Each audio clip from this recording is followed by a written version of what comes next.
Hey guys, Wayne D. Kramer here. Normally, I know I talk to you guys about my book that I've currently come out with and already published, Heroes of Time Legends, Murdoch's Choice, which is a seafaring action-adventure starring Captain Zale the Gale Murdoch, fantasy action-adventure. But this video is going to be something a little bit different. You see, I've got my Daddysaurus Rex t-shirt on. This week marks something kind of cool called Children's Book Week. And I want to talk to you a little bit about that. And also I want to introduce to you a few children's book items that I've been working on. These are actually picture books in the Pangolin series. So it's an episodic series, kind of like what you would see with Little Critter or Berenstain Bears or Curious George. You know, when I say episodic, it's not like a book 1, 2, 3, where you have to read book 1 to understand what's happening in book 2, and then book 2 to understand what's happening in book 3. Each one is a standalone story, but it's all within Penny Pangolin's world and those same characters. So I'm going to go over that. I'm going to go over those 3 books really quickly here in a little bit and show you some of the illustrations that we've already got for those 3 books. First, I want to read to you just a little bit here. This is from the everychildareader.net website, which is the host of Children's Book Week, which takes place this week, May 2nd through 8th, 2022. Children's Book Week is the annual celebration of books for young people and the joy of reading. Established in 1919, Children's Book Week is the longest-running national literary initiative in the country.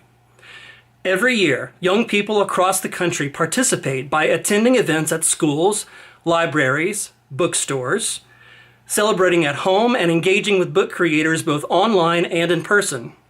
The 2022 Children's Book Week will take place during the 2 dedicated weeks of celebration, May 2nd through 8th and November 7th through 13th. And the history is pretty cool about this too, in which I have some personal interest in because of some roots with the Boy Scouts of America. I'm actually an Eagle Scout myself, so I thought this was pretty cool. Children's Book Week originated in the belief that children's books and literacy are life changers. In 1913, Franklin Matthews, the librarian of the Boy Scouts of America, began touring the country to promote higher standards in children's books. He proposed creating a Children's Book Week, which would be supported by all interested groups, publishers, booksellers, and librarians. I should add to that, authors.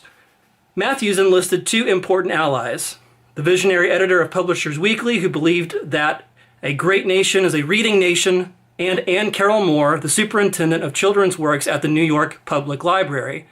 So, in celebration of Children's Book Week, we wanted to go ahead and tell you a little bit about my Penny Pangolin series coming up. Now, I guess one of the first questions might be, when is this series coming out? It's early.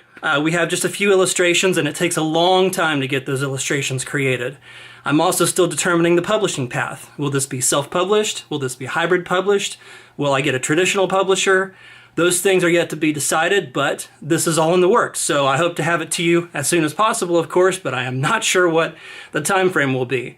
But at any rate, I do want to show you these illustrations and go over with you what these books will kind of look like, so have an idea. So first, the first book I'm going to mention and show you an illustration for, we're going to have that illustration pop up here, is Penny Pangolin and the Missing Ant Cake.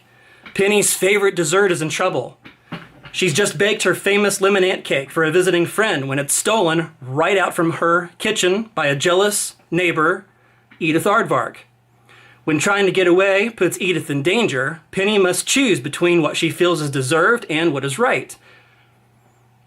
Leaning on themes of forgiveness, grace, and the consequences of actions, friends will ultimately come together in a happy twist ending. Next, in Penny Pangolin Wants a Pet, Penny is all alone, and her pet plant just isn't quite the pet she longs for.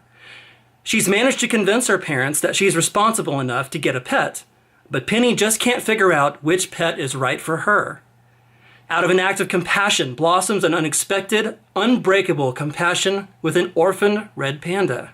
And then finally, Penny Pangolin and the Rock Soup. The village festival is on. Penny and her best friend can't wait to try all that the celebration has to offer, especially the many tasty foods. But Penny is in for an unsettling surprise when she unexpectedly eats something that makes pangolins sick. Her friend comes to the rescue with a remedy only a pangolin could appreciate: homemade rock soup.